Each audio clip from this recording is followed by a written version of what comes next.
In 2018, director Ryan Coogler and star Chadwick Boseman gave the world a dynamic entry into the world's most marvelous franchise. In 2024, we take inspiration from that killer suit with a Black Label Bourbon. The film is Black Panther. The whiskey is Jim Beam Black Label Bourbon. And we'll review them both. This is the Film and Whiskey Podcast.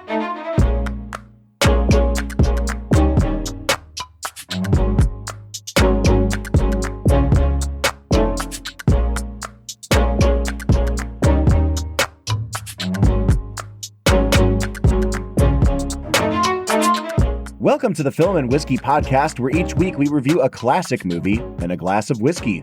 I'm Bob Book. I'm Brad G. And Brad, I don't know if you can tell, but my voice is a little raspy, a little bit hoarse today. You're sounding a little Clinty. Get off my lawn. I'm just going to keep saying that all day. This is the episode to do that. Yes, Bob. 100%. We're going to tie Gran Torino back into this. Be as white as possible. Yeah. So I am coming off of a week-long vacation. We got home on Saturday, and on Sunday, I took my 7-year-old son to Cedar Point. And folks, if you're not familiar with Cedar Point, it is perhaps the most famous roller coaster amusement park in the world. Was it his first time? It was his first time. Oh, what an experience, man. We got one-on-one time the whole day. We got there at 11 in the morning and we stayed till 10 o'clock. And Brad, I'm not a big roller coaster guy. Like I get real scared on the big ones. Yeah. But he's 7 years old. So I was like, dude. I feel like you'd be a really sweaty guy on roller coasters. I just tense up. It's the same thing on airplanes. Exactly. I'm just, it's not fun. But because he's 7, I'm like, I'll take you on all your first coasters and look like a hero. Like, oh, buddy, you'll be fine. Because he doesn't know that anything over 100 feet, I'm like, absolutely not. Little 7-year-old Bob is still inside there, just like, oh, God, no. So, yeah, man, I think we rode 30 different things at Cedar Point yesterday. Jeez Louise. I mean, that includes all the little carnival rides and stuff, but we were averaging a ride every 15 minutes. It was great. I was going to say, like 12 hours, 30 rides? Yeah. That is a heck of an average, man. We killed it, man. So anyway, I screamed myself hoarse, and I'm hoping that the bourbon helps kind of coat my throat a little bit here as we go into the podcast. But we survived last week, Brad. We made it through The Last Jedi, and I see light at the end of the tunnel. We are in the last 2 episodes of season 8 of this podcast, wherein we are looking at the highest grossing film of each year from 1988 to 2019. So, Brad, we've done 30 full years of Hollywood here. Yeah. And I know that I've checked in with you at certain points about like, hey, let's try to put this in context. Let's put this in perspective. But I think we've done a poor job from week to week of asking about each film, why was this the highest grossing movie?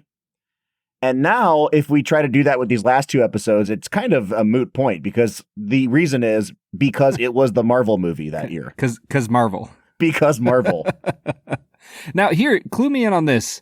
Did Infinity War come out in 2018 or like really early in 2019? No, it came out in 2018. And Black Panther just made more money than Infinity War.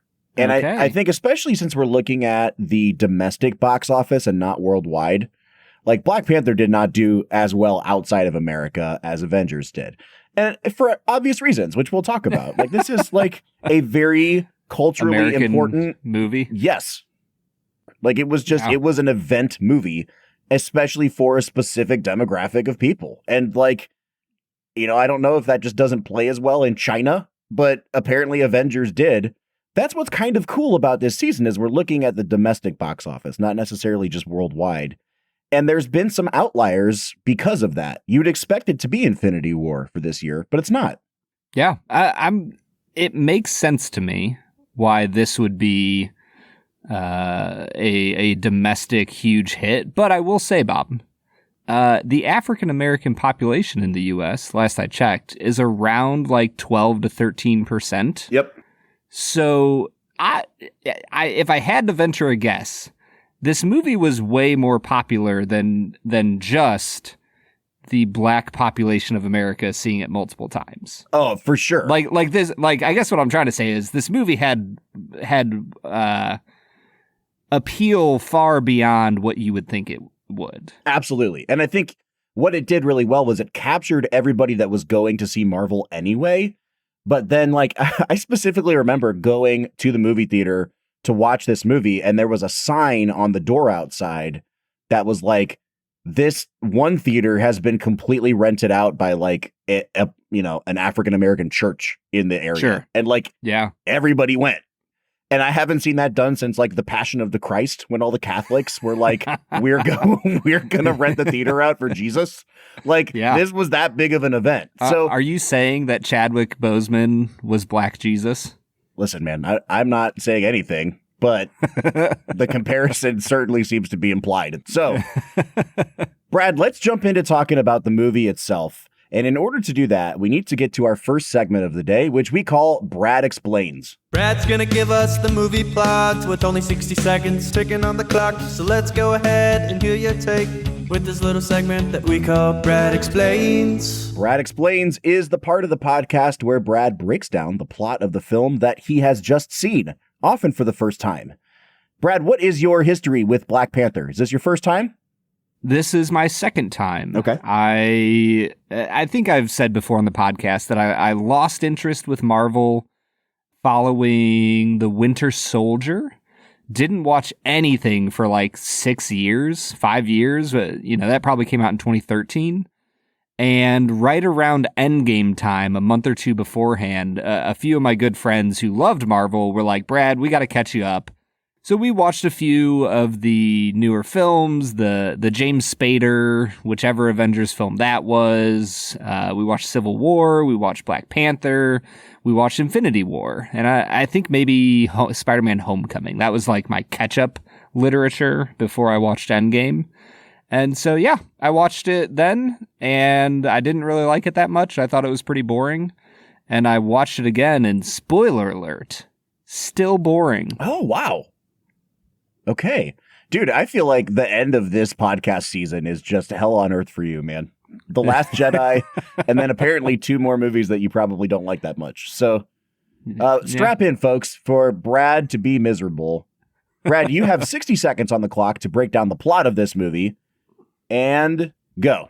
Black Panther is a Marvel film following the plight of the country of Wakanda following the death of its king. The son of the king, Prince T'Challa, steps in, fights a ritual combat, and becomes the new king of Wakanda. In one of his first acts as king, he goes to track down a notorious arms dealer who has stolen from the Wakandans. In that process, he stumbles upon an old Wakandan, a person who was from Wakanda, but turns out to be his cousin. And that cousin comes in, tries to wrest control of the kingdom from Chadwick Boseman, and upon seemingly defeating him, he takes over the country and declares that he's gonna murder everybody, everywhere. But then Chadwick Boseman, fun fact, is not dead. Oh, man, we should have seen it coming in Endgame. He comes back, kicks some butt, takes some names. Now he's the king. And he kills Michael B. Jordan. He sure does. The end. The end. Man, that was truly a synopsis made by a man who did not care for this film too much. I think I gave a pretty accurate rendition. So this is going to be kind of hard because, Brad, sometimes I catch you in that happy middle zone of I don't like this movie, but I don't hate this movie. And that's where the real good audio comes into play, because you have next to nothing to say about the movie. So first of all, you have no voice today, so yeah, it's going to be a heck of an episode. It's going to be a really silent meditation kind of episode today. So let me ask this, because I actually really liked this movie, and I think it's one of my favorite Marvel films. And I'll tell you where I sit with it, and it's definitely a flawed movie, and I liked it less this time than I have in the past. But I think what I noticed this time through is that Ryan Coogler, the director, Oscar-nominated filmmaker, is just really good at making movies. And I don't just mean like his movies can't be boring. Like I understand that you found this boring, but Marvel movies don't have this much thought put into like the costuming and the world building and the cinematography. There were so many really great oneers in this movie, where most Marvel movies are so chaotic, and you can tell everything's shot on a green screen and then cut together in a way that makes the VFX make sense. I think one area where this movie really sucks is that when the CGI takes over towards the end, it's like really bad video game cutscene CGI. Yes. Yep.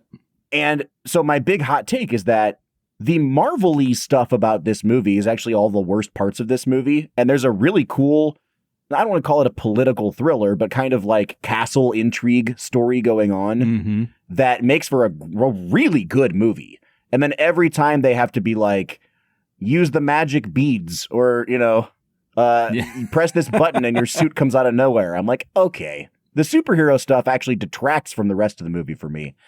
But all that to say, I noticed how well done like the camera work was and how much care and thought went into the actual making of this movie, especially since I've started watching Infinity War, a movie that I also like, but where it just has to be plot for 3 hours because that's how that movie works.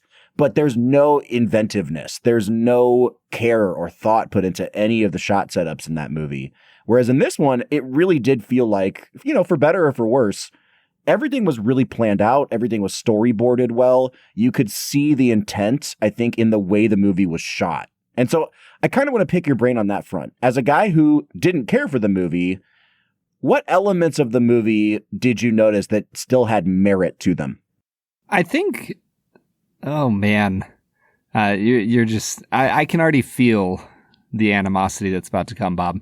I think that this is overall just another generic, bland Marvel movie. Oh, yeah. I disagree. Like, I can't think of a single shot in the film that stands out to me. I can't think of any action scene that felt any different than the thousands of other Marvel action scenes that I've seen. The few moments where I felt like there was some real beauty going on was when you could tell that there was no green screen and they actually were filming on set or like on location somewhere. Like there's one or two shots at the start as they're going into Wakanda of just a huge wide shot of a mountain range and a beautiful grassy valley. And I'm like, oh, that doesn't feel like a Marvel movie because it's not bland, concrete looking, like just really crappy, washed out visuals. Yeah. And so I do think you get a few moments like that where I'm like, oh, hey, yeah, beautiful African country. Like, let's have more of that. But by the end of the film, when you have rhinoceroses jumping out of the ground, like it returns to that flat, washed out. Do they not do focus? That? Is that not how rhinoceroses work? I'm unfamiliar. Yeah, I mean, honestly, I'm not either. I'm not a zoologist. But think about that scene when they come out. Like, yeah, dude. No, you're right. 80% of the screen is taken up by a burning wreckage that somehow, like, the fire isn't even red. It's like gray and bland and muted. And so it's like, yeah, there's moments of beauty masked by just so much Marvel. Yeah, and honestly, I felt like so I think this movie's like 2 hours and 10 minutes, but just for the sake of this argument, we'll call it 2 hours. Like, for the first hour and a half, I thought this was like an 8.5 out of 10 movie. I was really like, okay, like you've got all the elements here. You've got a really good villain with like some menace to him who is emotionally wounded, but also super dangerous and unstable. You've built this world of tense, kind of fragile ecosystem between all of these tribes who have agreed to work together, and now they're thrown into chaos. Like, it's a good story going on. And then the last half hour is just like, let's do a Marvel battle. Let's do a battle for a half hour where just nonsensical things happen. And it really, I feel like it really loses the plot in the last half hour. And if I'm being frank, let's do this. I'm going to get most of my nitpicks out of the way on the front end, Brad, because let's do it. Diving into performances, I want to start towards kind of the more forgotten elements of the cast, because there is a major character in this movie that every time I watch this movie, I forget this person is in the movie. Why is Martin Freeman in this movie? Why does his CIA agent need to even be part of this film? Because Marvel? No, I'm 100% with you, man. I love Martin Freeman. He serves zero purpose in this movie. No purpose. Like they make fun of him a lot, and that's about it. It is kind of funny that he's like the diversity hire of this movie. You know what I mean? It's like Oh, I was doing research for Two Facts and a Falsehood, and some reporter somewhere on the media tour asked him, like, what's it like being one of like 3 white people on set? And his answer was essentially, oh, this is what it feels like to be a black person on set all the time. Yeah. I mean, I imagine it would. Here's the problem, though, is like his character sucks. I think he's miscast, honestly. I don't think they play to his strengths as an actor. No. And there's just no reason for him to be there. It really, every time they cut away to him, it takes away from giving screen time to somebody that's more suited to this material, honestly.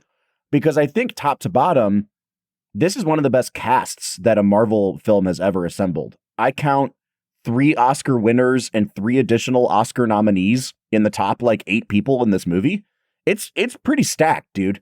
And even if I don't know if you find the material itself bad, I think that the script is really good for this movie, but I also just think that it's nice to have good actors to the point where Michael B. Jordan's Killmonger, who has become one of the more famous villains of the last 15 years in movies, I think this is probably Michael B. Jordan's worst performance ever. Like, every line reading is pretty bad. And he looks buff as hell. And he's got a really cool, like all the little scars, the notches he gives himself. It's a badass look. Oh, yeah. And you remember the philosophy of Killmonger. But then when you hear Michael B. Jordan saying his lines, it's like, wow, was that really the best take that you got? Yeah, dude, the delivery on almost every line, it's like oh man, I can see it. He's like moving his head, almost like clenching his jaw every single time he delivers a line. Like it's the exact same look where it's this kind of like bitter, angry, but I'm powerful head movement. Right. Can you see it can you see it? Yeah. Like what I'm talking about? 100%. But even every single line is delivered the exact same way. And I wouldn't mind that sort of like clenched jaw, I'm angry performance if it seems like he doesn't get the rhythm of the dialogue correct. Like, sure. He's always kind of not stumbling through it, but it's like he'll start rushing and then realize like, oh, that's not where that sentence is actually supposed to end. And then he'll go back into, like, there needs to be some kind of rhythm and poetry to some of the things he's saying. I think about that first scene under the waterfall where he challenges T'Challa, and he's saying something like, and all this pain has led me here to you. And it's just the way that he says it where it's like he doesn't have the whole line in mind. He just has the first clause of the sentence in his mind. And he gets through that, and then he's like, oh, shoot, I have to say the rest of the sentence now.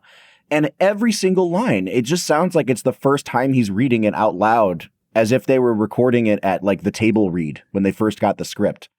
And I hate to dump on the guy because I actually think Michael B. Jordan's a good actor. Like if you've ever seen Creed, he's so good in that.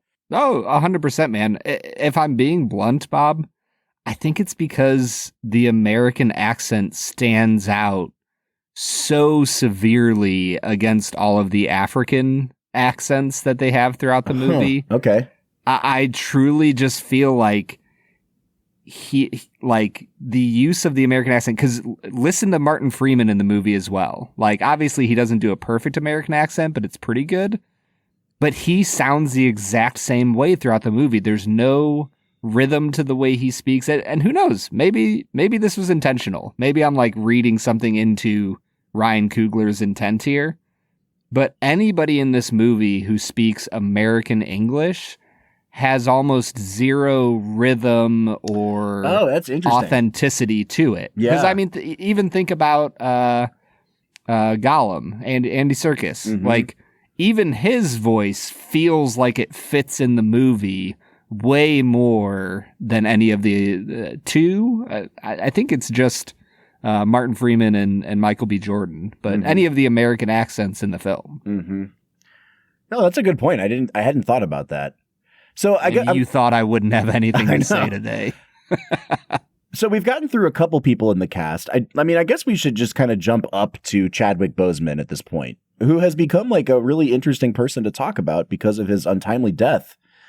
You know, he had just kind of catapulted into superstardom with Black Panther. And this is a role that, like, especially for young Black people, has become iconic. You know what I mean? And Chadwick Boseman had become a figure who went from being relatively unknown to beloved overnight and dies before they make the second Black Panther film. And so now it's like this interesting time capsule of a guy who had so much promise and so much potential, and it seemed like so many years ahead of him. And he's a hell of a good actor. He's such a good actor, you know, Oscar nominated, and man, it sucks. Like, it's just really, really sad to watch this movie now because not only is he such a good actor, but the character of T'Challa is one of the more interesting characters in Marvel. Like, it's like everything we talk about when we talk about Chris Evans as Captain America. Like, he's just decent and good and noble and everything that makes us laugh at the, cockiness of Tony Stark is balanced out by the thoughtfulness of somebody like T'Challa. And I just can't say enough good things about him in this movie, especially because he is not like, he's the lead character, but he's not bombastic. In fact, every time he's on screen with Killmonger dominates the scene. And I think Chadwick Boseman is a good enough actor to know that, like, it's okay for me to recede into the background sometimes. I'm still the lead of the movie. I don't have to dominate every scene. And I think that's honestly one of the more refreshing things, because sometimes those Avengers films can just seem like 15 people who are all clamoring for the spotlight in any given scene. I've never felt that way watching Chadwick Boseman. No, not at all. The reality is I think that T'Challa is the only character as written that I like in this movie. Everybody else in this film is so one-sided, and there's like no depth to them. There's no nuance to who they are, except for T'Challa.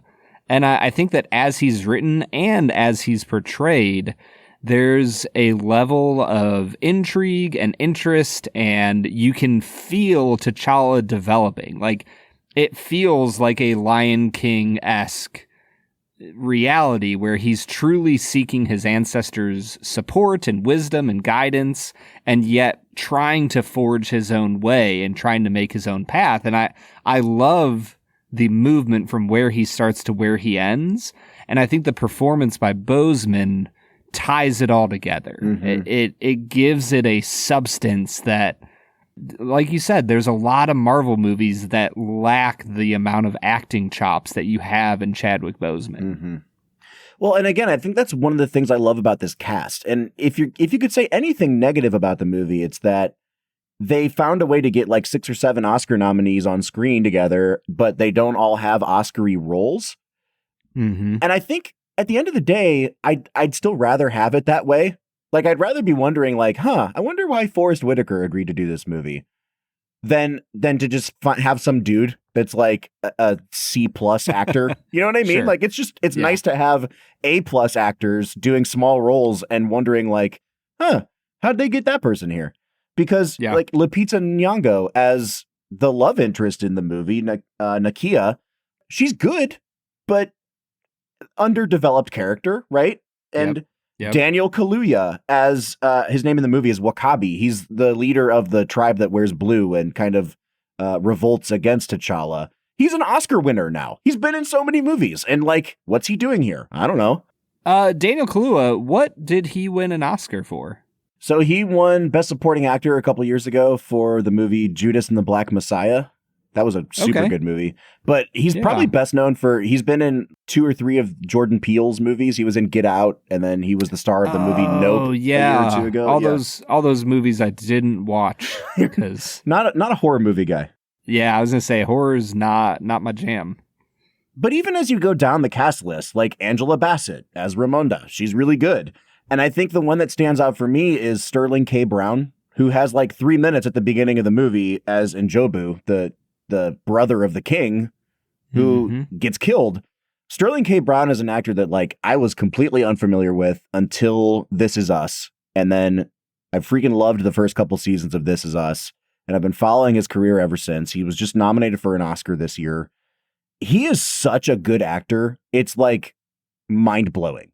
And he has this moment in this movie when Michael B. Jordan wants to go to the ancestral plane. And when he gets there, it's completely different than the ancestral plane that T'Challa went to. And it's just Sterling K. Brown. And he's like, this is where I'm condemned to be forever. And he has this conversation with Michael B. Jordan where he basically realizes, like, what have I done? What have I created? And watching when they cut to Sterling K. Brown in the afterlife, having the realization of how badly he's screwed up. And not only that, but like how his own lineage is going to be cut off. Mm-hmm. Watching him fight back tears, watching him grapple with his emotions. That's why you get that type of actor for a role this small. Because otherwise, like this scene would work on paper, but he brings so many things between the lines that you need a good actor to do. Yeah, he is exactly the small role actor you needed for that scene in the exact way that they misused Martin Freeman. Mm-hmm. You know what I mean? Like they played perfectly to what Sterling K. Brown does best, which if you're going to hire an actor for a 2-minute role, like you might as well just give him everything that he is good at. Mm-hmm. And they don't do that with Martin Freeman, but they do it incredibly well with Sterling K. Brown. I also liked a lot of the actors that are lesser known, like the head woman of like the guard. Her name is Okoye in the movie. Yep. She's played by an actress named Denai Guerrera. She is fantastic, dude. And then my favorite of all of these kind of smaller parts is... Don't say it. What? Don't say it.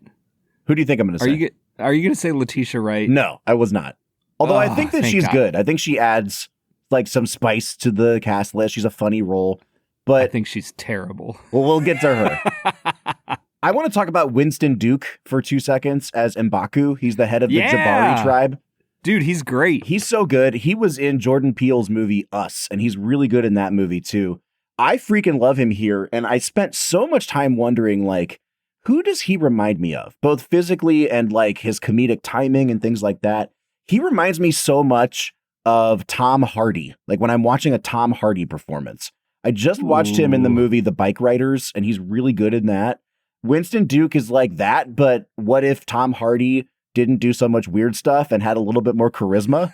And like that, I thought that like I probably actually liked Winston Duke better in his role than I liked Michael B. Jordan as Killmonger. Oh, 100%. Like they don't give Winston Duke a ton to do on screen, but the movement from like challenger for the throne to I'm just back in my kingdom ruling over my people, and I don't actually have a life-ending grudge against the main people of Wakanda. Mm-hmm. I actually think that the world building is really poorly done in this film. I think there's so many things that just make zero sense. But one of the few small pieces that I think is better than almost any other movie I've ever seen that has this theory of like, I don't know, there's a bit of a trope of like one nation ruled by, multiple tribes, and the tribes represent different elements. Of all of those, there's always one tribe that gets outcast, and that tribe is always the bad tribe. Like, it's just, they're the ones who try to overthrow the rest of them. And the fact that they kind of like subvert that a little bit and show that like, hey, like we might have our differences, but we're still Wakandans. I like that. There's something about that was very charming. And you're right, it's charming because Winston Duke turns in a great performance. 100%. All right, tell me what you don't like about Letitia Wright, because I want to give you the chance to be spicy here. I mean, I don't know if it's spicy. I just think she's really annoying. Like they write her like she's a 13-year-old child genius who knows that she's better than everyone. And then Letitia Wright takes it up to 11 and like overacts everything the whole time. And I just, it's not like a major flaw in the movie. She's a minor role. she just kind of got under my skin every time she was on screen. Yeah, and I think that's intentional, but also like I can see how that role could get super annoying for you. Yeah. I mean, the only thing that redeems it is that Chadwick Boseman is an incredible actor, and like he delivers that level of like, oh, this is my annoying little sister in a really loving way that like makes me want to like her. But then she starts talking again, and I'm over it, man. So I just recently got my kids to watch The Lion King for the first time. Mm-hmm. They've always been like, my older son has always been too scared to watch it, and I'll try to turn it on and he'll run out of the room. This time around, we just turned it on. Is that how you like get alone time with Carrie? Like, I guess it's hey, Lion Carrie, King let's o'clock, watch some Lion babe. King. So his younger brother is actually like more willing to try things that he's kind of scared to do. So we just turned the movie on when his little brother was in the room and let the older one wander back in and watch it. And so we got through the whole movie. They really liked it. But I mean, this movie has so much Lion King in it. Like it follows the same beats. And I know that Lion King is basically Hamlet as well. So I get it, but it was really cool to see like the Lion King elements of it. And I think that's part of why Letitia Wright's character didn't bother me so much, because the dynamic between T'Challa and Shuri reminded me so much of young cocky Simba and Nala always being like, shut up, dude. And I think that made it work a little better. Now, to your point, these are both grown people who are behaving like children a little bit. So yes, I get it. But once again, the Lion King saves the day. Yeah. No, the Lion King always saves the day. I think the only thing that would have been better is if you get to the afterlife and all of a sudden it's just weirdly James Earl Jones who's the dad. But it just makes sense. Once you go to the ancestral plane, you become James Earl Jones. Yes. Yeah, I get it. One thing I do want to touch on before we go to break, Brad, is this idea of like an afterlife happening in a Marvel movie, which I found really interesting. And, you know, as I'm watching the movie, I'm not thinking about it because I think the movie pulls me in on its own terms. Like in this world, there is an afterlife. But this is not something that we are accustomed to seeing in like a Marvel movie. And that's what gets so messy about the Avengers films to me. You kind of have references to things like this in the first Avengers where they're calling Thor a demigod, and then Captain America's like, there's only one God. So you understand that these people all have not just... That's a great line, man. Oh, it's great. But you start to understand, like, they all have different worldviews, but not just worldviews, like actual cosmic differences. like metaphysical realities. Ontological, yes. Yes. So I guess I just want to hear real quick, not just like what you thought of the ancestral plane scenes, but I think it adds a lot to a Marvel movie to even dabble in those areas, because it's like we're willing to go to space with these guys. We're willing to think about aliens and different races on different planets, but the metaphysical is not usually something that these movies dabble in. And I think I just appreciate this movie for even attempting it. Yeah, I mean, I think that you could read it very cynically in like, yeah, there's an afterlife, but you only have access to it if you're the freaking king of Wakanda. Sure. You know what I mean? I think just purely on a world building standpoint, I think that it is helpful to say that there are deeply spiritual superheroes that live in a world where this world is not the only reality they care about. And if anything, that's kind of the reality of the war between Chadwick Boseman and Michael B. Jordan, that like T'Challa is fighting for a world that will continue on beyond the one we currently live in. And Michael B. Jordan is like, yeah, I'll like plunder that for what it's worth to me to give me power. And then I'm going to burn down the world that we live in. And I think that's kind of the core conflict between the two of them, is to say that like, hey, no, I believe in something beyond myself, and I'm going to go to that thing for wisdom and guidance and for a picture of what is best in this world. Well said, man. And on that note, Dude, I think it's time to drink whiskey. I have my moments. I have nothing. Like, I know when it's best to not undermine what you say. Just to let it hang out there in the ether. You're welcome, Film and Whiskey Nation. Let's drink some bourbon. What do you say? I'm ready, man. All right, so today we are checking out Jim Beam Black Label Bourbon.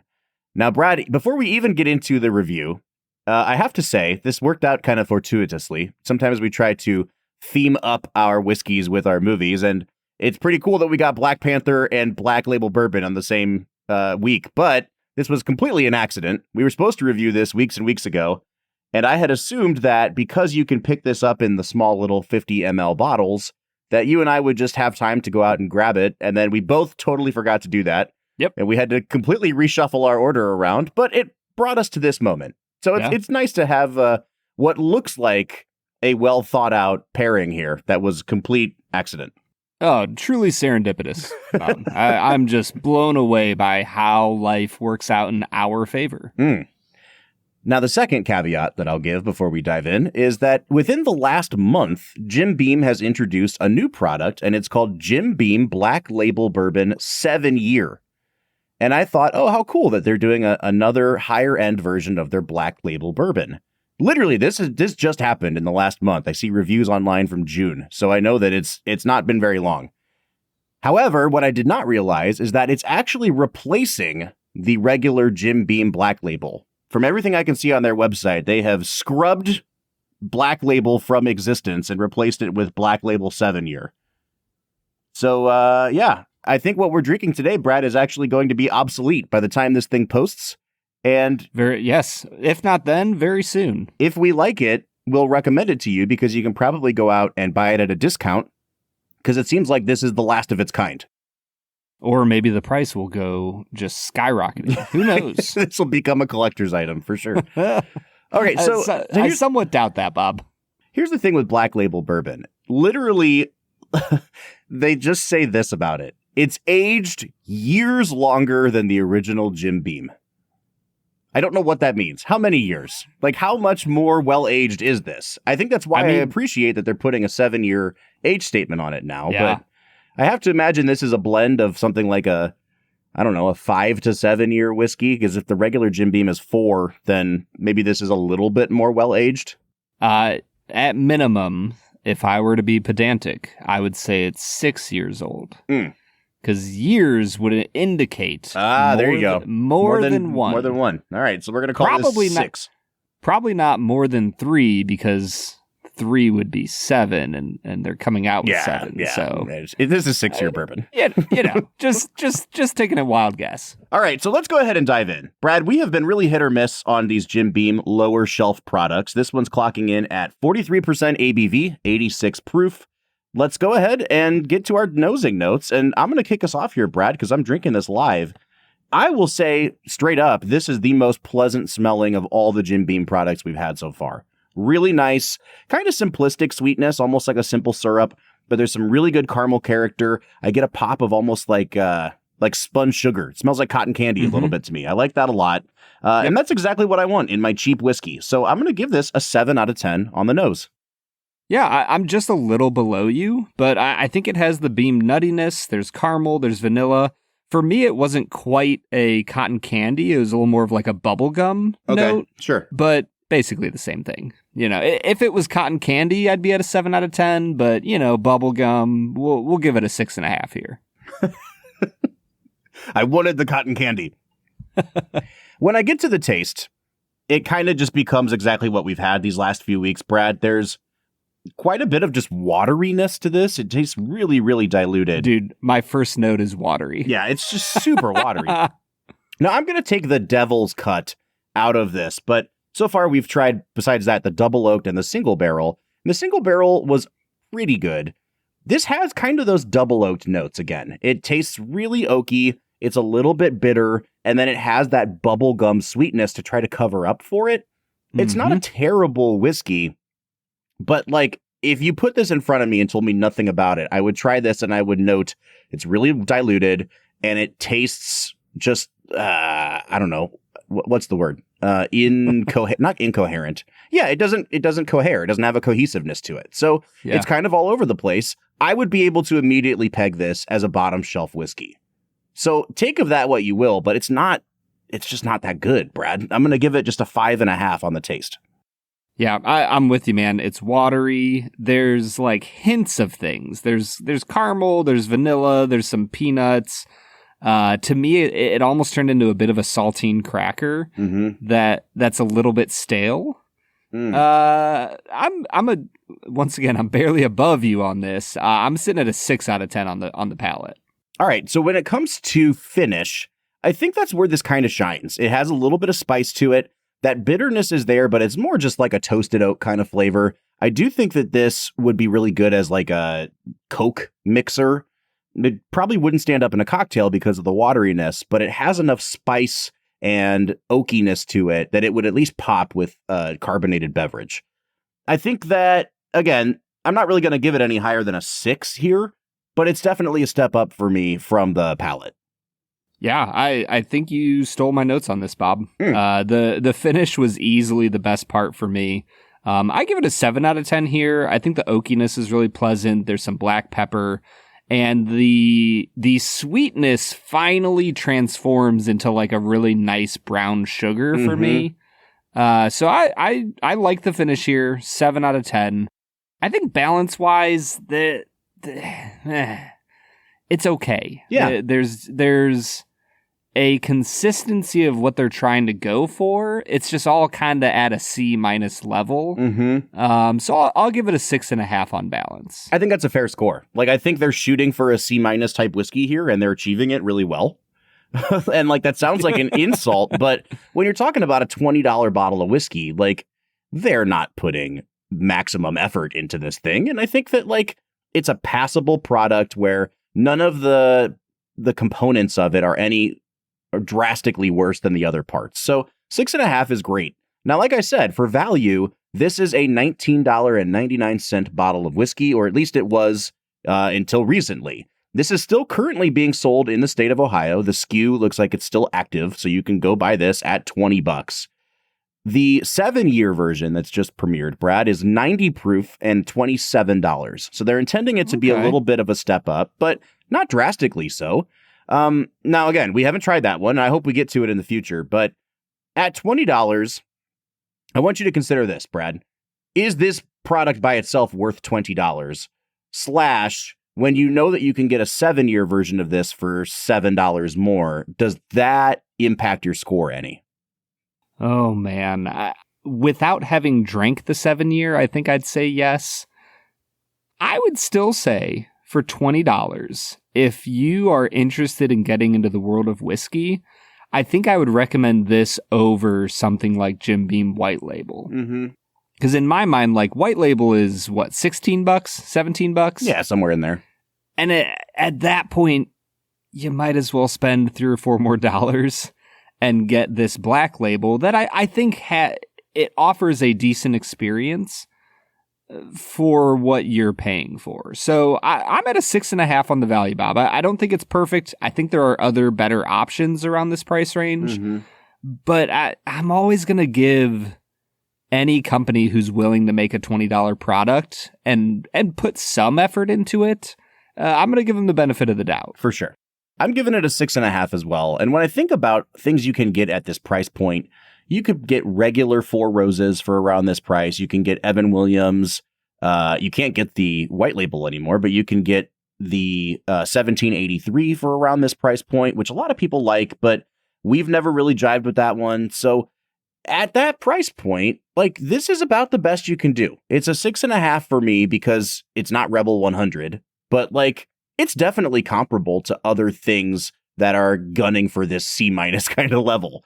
And that brings me out to a 31.5 out of 50. Brad, where are you at on this one? I'm a point higher, 32.5. All right, so that takes us to a 32 out of 50 on average, or a 64 out of 100. Now, this is well below where we typically start recommending trying or buying a product, but I am going to give this a thumbs up. I think if you're looking for a $20 bottle of bourbon, and you're not specifically looking for weeded bourbon, I would say go try Jim Beam Black Label. You could do a hell of a lot worse than this. Yeah, 100%. This is a great whiskey to get started on your journey. Even if you've been drinking whiskey for a while, if you want to check out what's going on in the world of budget bourbon and have a good mixer on your shelf, you could do a lot worse than this nearly obsolete Jim Beam Black Label. I think maybe what we should do is try to get a bottle of the 7-year to try for our bracket challenge episodes. Oh, that's a good idea. Yeah. And I will say, if you want a cool looking bottle as your mixer, the 7-year labeling is pretty dope. Yeah, man. It looks pretty great. So we'll drop $27 for the patrons, for the listeners of this show. Totally worth it. All right, man. Let's get back into talking about Black Panther. What do you say? Let's get to it. All right, everybody. That was Jim Beam Black Label. Now, Bob, we're about 4 Jim Beams in, 4 deep. This night, we've been just drinking Jim Beam like crazy. How are you feeling so far? I'm feeling. Yeah. It doesn't help that we started with like the more expensive ones and are working our way down into the cheaper ones. But yeah, what I'm hoping for is like that alchemy of, hey, this isn't very good, but at least it only costs $18 now. Yeah, you know what I mean? Yep. I will say, no, I'm with you. You know, we've mentioned this many times. We really like Jim Beam products. We like Knob Creek. We like Booker's. We like Baker's. We are big fans of the Jim Beam Corporation. I would like to try that Jim Beam Black Label 7-year. Just wasn't in the cards this week, you know? Mm-hmm. Yeah, no, I'm very interested about that one. Yeah, we'll see where we go from here. But so far, I think it's been an average ride from Jim Beam. But you know what hasn't been an average ride for you, Bob? Oh boy, 2 facts and a falsehood. 2 facts and a falsehood. Brad is gonna try to stump you, Bob, to our right and what is wrong. 2 facts and a falsehood. 2 facts and a falsehood is the part of the show where Brad presents me with 3 items as fact about the making of this movie, one of which is a complete lie and fabrication, and I have to figure out which one that is. Brad, I am sitting pretty at 18-12 on the season, and so I'm thinking about just going in the blind this time around. Do you just want to guess right now? I'm going to say number 2 is the falsehood, so let's just stick with that. Brad, read your 2 facts and a falsehood. All right. Fact number 1, Chadwick Boseman was asked by director Ryan Coogler to help him set up numerous shots throughout the movie, as Boseman's original degree was in directing from Harvard University. Fact number 2, Black Panther joins 1978's Superman as the only 2 superhero films to be nominated in the category of Best Music for Original Score, with the latter being the only one to win it. Fact number 3, director Ryan Coogler insisted on bringing in collaboration from his previous films to put his own stamp on the film in order to differentiate it from the other MCU movies that he felt were, quote, shot, composed, and edited by the same house people. He was not wrong. He knew what was up with Marvel. He's like, this looks like crap. I need to do something different. Yeah. Yep. All right. So I don't know if number 2 is actually the falsehood, but that sounds like... I'm pretty sure you already committed, Bob. I did, but I'm just trying to vamp a little bit to at least make this segment longer than 2 minutes. The only 2 superhero movies to get a score nomination sounds kind of crazy to me. Like, did none of the... Did Batman not get one in 89? Yeah. Or did The Dark Knight not get one? I'm just surprised to hear that. So it could be 2. I also don't know if Chadwick Boseman's degree is in directing. I do remember hearing a fun story about how Chadwick Boseman wanted to go to this acting camp that I think was taking place in London. And he had to apply for a scholarship to get accepted. And the person that covered his expenses to go was Denzel Washington. And so after Chadwick Boseman made it big, like he told Denzel Washington, like, you are the reason that I'm here today, man. So just a really cool story. Can we just take a moment for Denzel? Like, what a guy. He just seems to be, outside of acting and inside of acting, one of the greatest people in Hollywood that we have.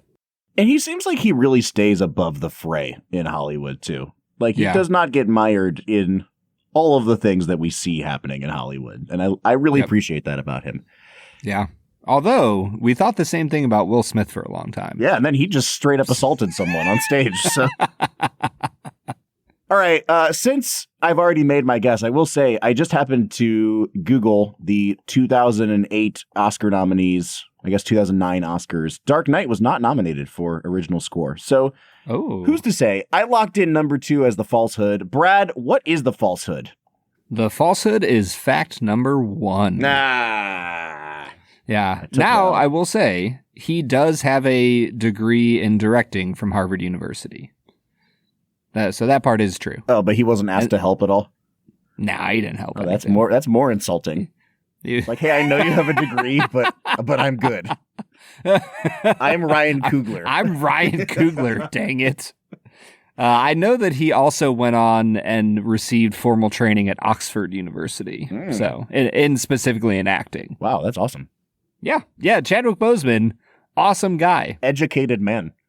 Mm-hmm. All right, dude, let's get back into talking about the movie. I'd like to hear a little bit more about, specifically from your end, like what makes this not rise above most Marvel movies for you? Because, I didn't give like a long impassioned defense about it, but for me, I feel like it's actually pretty plainly there on the surface that it just looks different. It feels like more care was put into this movie. It doesn't feel as soulless to me until that last CGI fest kind of takes over at the end of the film. But I've just seen so many of these stupid Marvel movies at this point, man, that like this one really felt like a movie to me. And most Marvel movies feel like Marvel movies to me. So I'm really curious, like, what is it for you that keeps it from rising above? I think that the entire plot felt contrived in a way that many Marvel movies do. It's kind of like, hey, like chase the shiny object and then boom, action.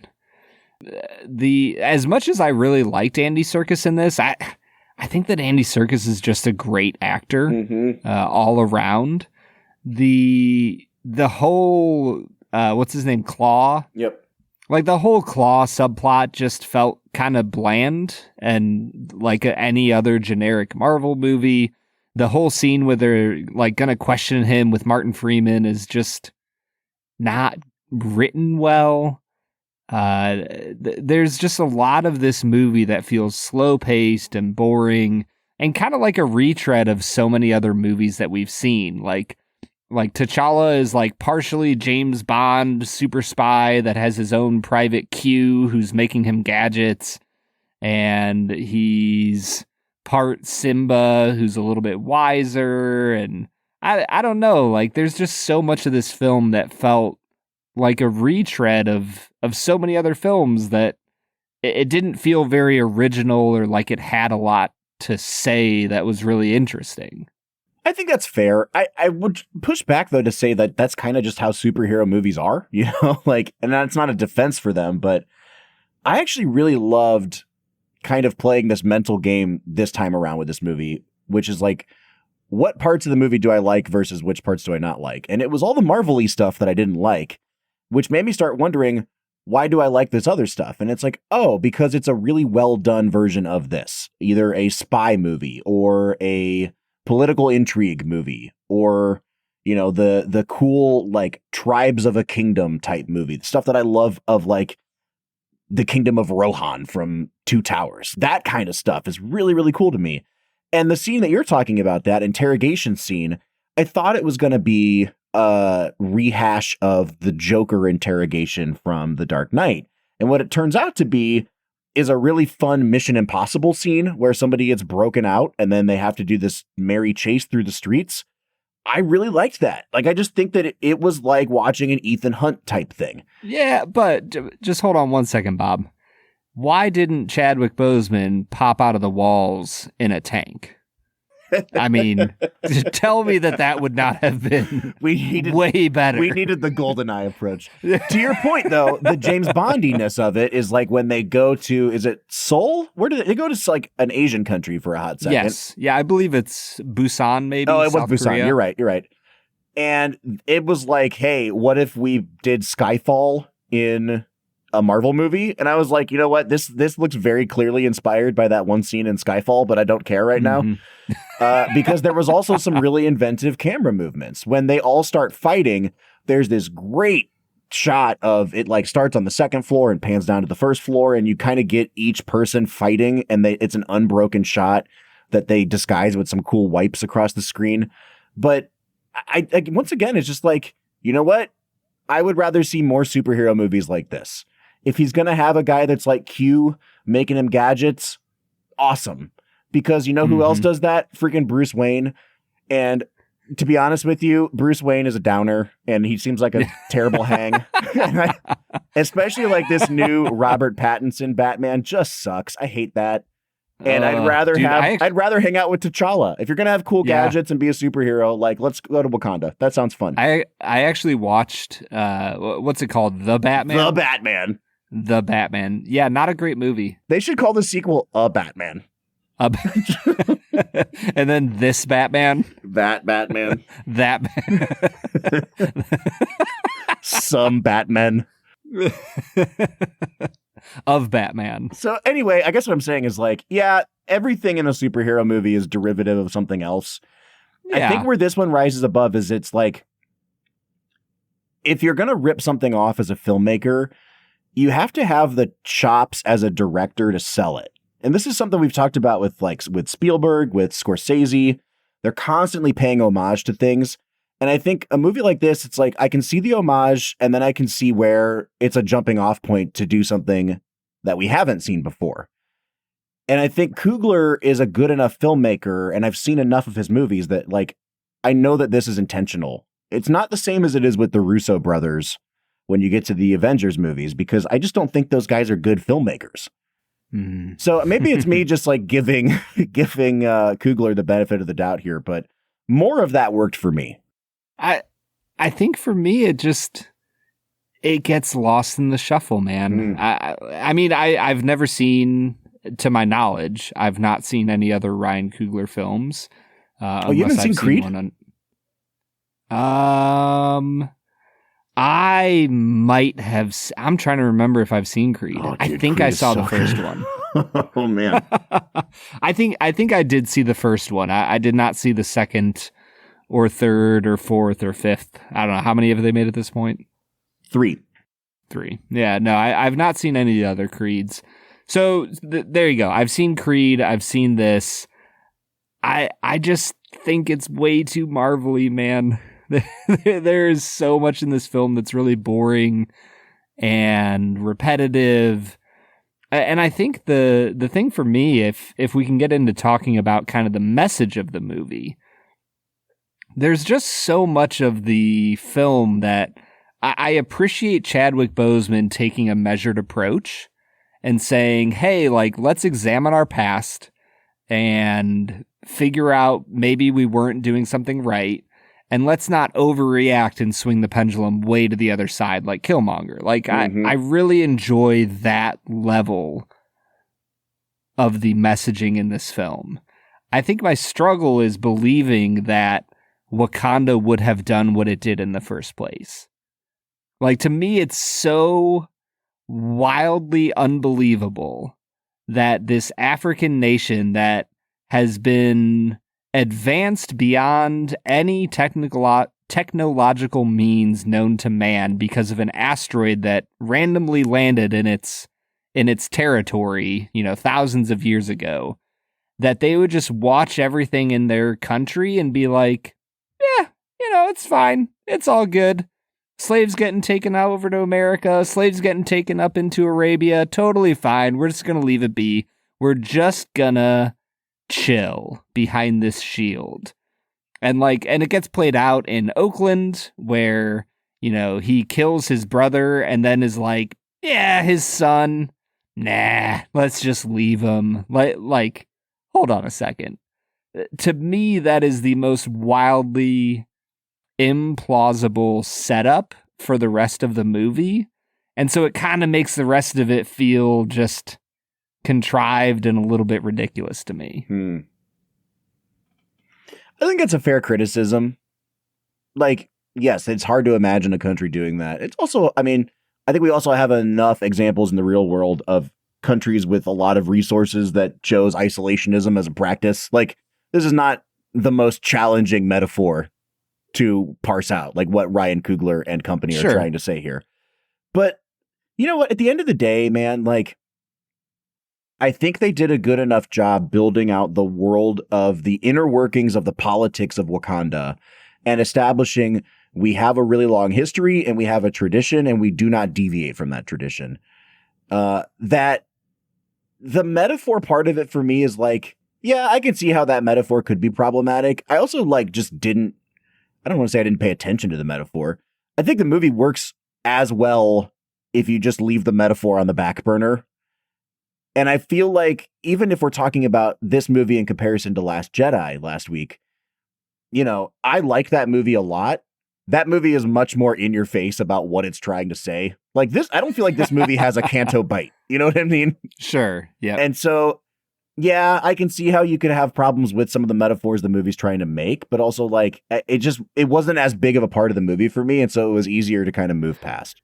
Yeah. I don't know if it's a problem with the metaphors, you know, transcending the movie into reality. I like I said, I actually think the message of like, hey, let's take a moderate view of how to change the things that we've done. I think that's a great message that, fun fact, all of America could benefit from learning right now, right, left, and center. Like, we could all learn how to say, you know, let's not swing the pendulum way to the other side when we see something that we perceive as not good. Right. But yeah, you know, I'll step off my soapbox for a minute.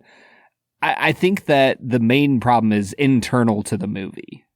Does that make sense? Like, within the world of the movie, the setup is so ridiculous that it makes me just kind of check out on the plot for the rest of the film. I think we've kind of said all that we need to say about the movie itself, Brad. So maybe this would be a good time to throw over to our final segment of the day, which we call Let's Make It a Double.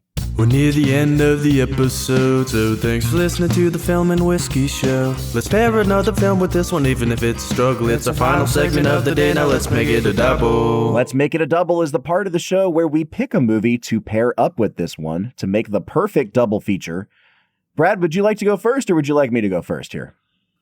I'll go first. I am going to pair this with a movie that I think has a very similar vibe and feel and kind of messaging. This one feels a little more in your face about how it feels about the world, unlike this one. But I think it has a similar level of quality given to it as well. I'm going to pair this with James Cameron's Avatar. Boom. I thought you were going to say True Lies. True Lies, baby. I've been thinking about True Lies the last couple days. That thing is going to thinking about. It's going to go far in the bracket, is all I'm saying. What a fun movie. It was a hell of a good time, man. He shot a terrorist who was strapped to a bomb through a building and into a helicopter full of more terrorists. He sure did. America, baby. He made out with what's her face as a nuclear bomb exploded in the background. Wakanda may have vibranium, but we have Arnold Schwarzenegger, you know? Seems like a fair fight to me. Brad, I'm going to pair this movie with one that came out just a couple years ago, and thematically, it's kind of similar. It's based on a true story. It's set in an African nation. It's a movie called The Woman King. It stars Viola Davis, and I think I've talked about it on the show before.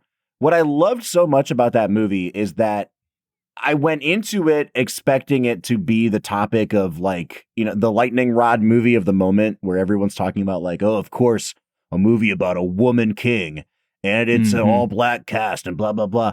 And what I was surprised to see was that it was just a straightforward, good ass time at the movies where it was like a 90s Braveheart type movie. Like just a well-made Hollywood movie where people fight with swords, and it's great. And I think that that's kind of what I love about Black Panther is that amidst all of these MCU soulless cash grabs, this one to me felt like it was made by a person who knows how to make movies. It was made by a person who likes movies, and that they actually put the time and attention into it to make it something differentiated from all of the other slop that we've gotten from Marvel over the years. So whether that worked for you or not, is a different point we can talk about. But I'm pairing this with The Woman King. And if you haven't seen that one, Brad, I would highly recommend it. Just a really fun time at the movies, man. Yeah, no, I would definitely watch that. I think, is it time for final scores? Yeah, let's do it. Into this? Sure. Yeah, I think that weirdly enough, IMDb shows how people feel about this movie more than you might expect. Because this movie is pretty universally praised, and I would have expected to seen it in the 7.7 to 8.0 range. Right? Isn't that what you would kind of expect, Bob? Oh, yeah. This is a 7.3 on IMDb. Yeah, this is always hard with IMDb movies, though, because any movie with a woman lead, any movie with a black person as the lead, like they get review bombed right off the bat. Like I remember when Captain Marvel came out, a movie that, for the record, absolutely sucks and deserves to have a low rating. It came out on like Thursday night, right? And by Friday morning, it had like 1,000,000 votes. You know what I mean? Sure. Like there's always going to be some skewing. But to your point, I actually do think this one balanced out pretty well between people that overpraised it and people that just tried to bomb and tank the reviews. Right. Yeah. I think that 7.3 is kind of a decent place for this. I'm a little bit lower. I'm going to come out to a 6.5 here, Bob. I think for me, it just didn't hold my attention enough, and the action scenes were just unimpressive to me. And I also think, I wanted to mention this, I'm kind of getting weirded out by the Marvel violence. It genuinely is starting to become jarring for me with how unrealistic it feels. Like the lack of blood, the lack of like real impact from people murdering other people feels so fake. Does that make sense? Yeah, and dude, I'm so sorry because I don't want to be the contrarian here, but like we didn't talk about this, and it was actually a note that I took that this actually feels like a movie for grown-ups to me, and I really appreciate that. It feels more like The Dark Knight in that sense. Like the very first scene where they break into the museum and then Claw comes and they kill everybody, and he tells the one guy like, "Oh, you can go." And then he shoots him in the head. It's like, oh, dang, we're doing that in a Marvel movie. Okay. And I think to your point, the bloodlessness of it really does irk me. It always has, because there are some brutal things that happen in these movies. I think this movie is one of the few where they're not twee about it. Like Guardians of the Galaxy, we talked about that in Volume 2, the scene where they kill everybody on that ship with the arrow that he controls with his whistle. And it's played for laughs. And it's like, this is pretty gnarly violence, dude. Like I don't, and I think that this time around, the violence at least had more of an impact than usual, but I'm with you in general. I've always thought that Marvel movies have gotten away with way, way too much. And I feel like I'm going to get up on a soapbox in the middle of this, dude. Yeah. No, it feels gross. I don't know. This time through, I just want them to be honest about the violence. Yeah. Like, I think that's why people appreciate like a John Wick. To be frank, I watched The Joker a month or two ago, and the violence in that movie is freaking brutal, and I think it's meant to be. And I think violence should feel that brutal. Like, people shouldn't feel like violence is an okay reality. It's so much grosser than we think it is to take the life of another human. So I don't know. That was just something I noticed this time through. The Marvelification of violence felt really gross to me this time. Yeah. I was just talking to somebody about this the other day. They were like, I liked Oppenheimer, but I really thought that the sex scenes were unnecessary. And we talked about how, okay, well, like, it's a 3-hour movie. There's 2 sex scenes. They probably last a grand total of like 45 seconds. I would argue that one of them probably is a little unnecessary, but what we ultimately came down to on Oppenheimer's sex scenes and the presence of boobs in movies was like, this person in particular has an aversion to seeing boobs in movies. And like, Make of that what you will. This person had no issues with the multiple scenes of Oppenheimer imagining people's faces being melted off. Yeah. And again, it's different. I think that person understood the impact of those scenes, and so he viewed that violence as necessary. But it led us down a path of talking about Marvel violence.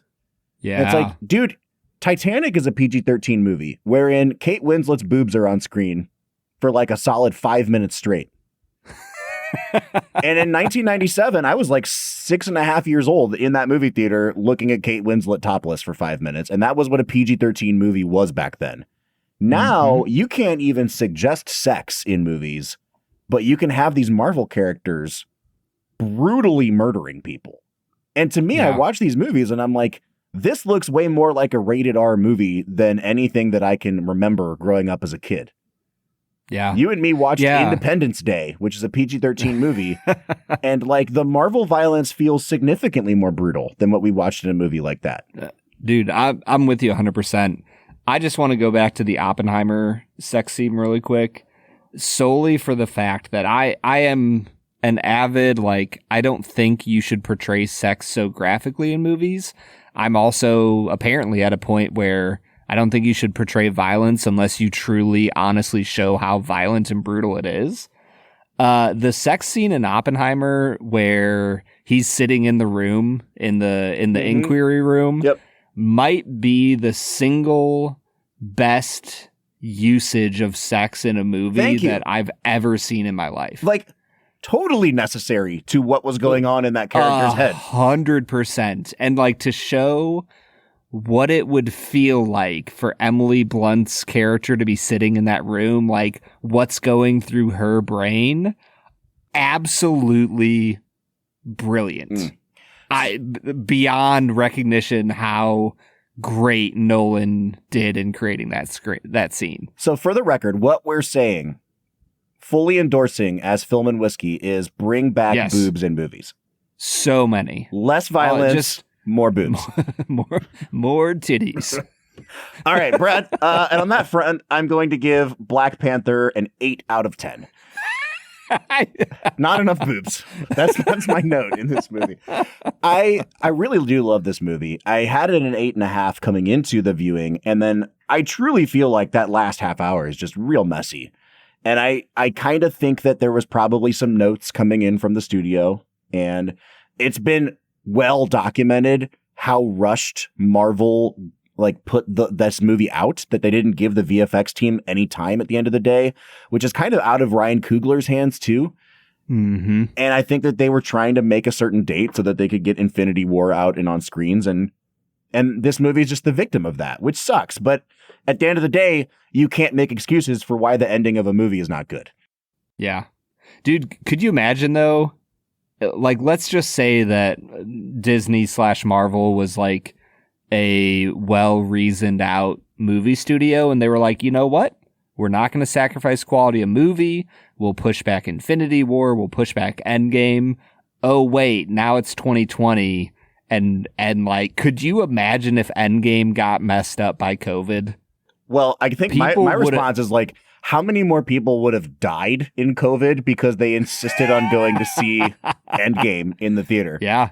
That's a wild thought experiment, because Tenet was supposed to save the theaters, but now what if it's Endgame? What if that's the movie that comes out in August-ish, September? And they're this is going to save the theaters. That would be crazy. The corollary to that, though, is the fact that this has bad CGI is directly responsible for saving millions of lives in COVID. Yeah. Yeah. That's it, man. Thanks, Marvel. All right. So, Brad, it is an 8 from me. It's a 6.5 from you, for an average of a 7.25. So we're right in line with that IMDb rating. But folks, we want to know what you think about Black Panther, about boobs in movies. You can let us know. Actually, don't let us know about boobs in movies. Let's keep the spam off. We don't need to hear your thoughts on that. You can find us on Facebook, Twitter, Instagram, TikTok, YouTube, even on LinkedIn at Film Whiskey. Bro, what is LinkedIn? LinkedIn is the worst. LinkedIn is the worst. Here's the thing. If you guys want to talk about boobs and not get kicked off of one of those servers, come join our Discord. My producers are giving me holding up a sign saying we never talk about boobies on the Discord server. True. But if you want to start it, now's the time. Join the conversation. There's a link to our Discord at the end of every single one of our show notes. Next week, a quick and painless death for us as we finally finish out this season. And by quick and painless, Endgame. I mean 3-hour movie. We are watching Avengers Endgame and winding things down. But guess what, Brad? That means that in 2 weeks' time, it's time for our annual asterisk event, which we do at the end of every season, called the Bracket Challenge. We put all 32 movies into a seeded tournament-style bracket and eliminate them until we crown one champion. And even if I'm not looking forward to Endgame, it means we are only 2 weeks away from the most wonderful time of the year, Brad. Dude, this is going to be a really fascinating year. Because I don't know if right now, looking back, I can think of any like clear-cut winners other than maybe like Passion of the Christ, obviously.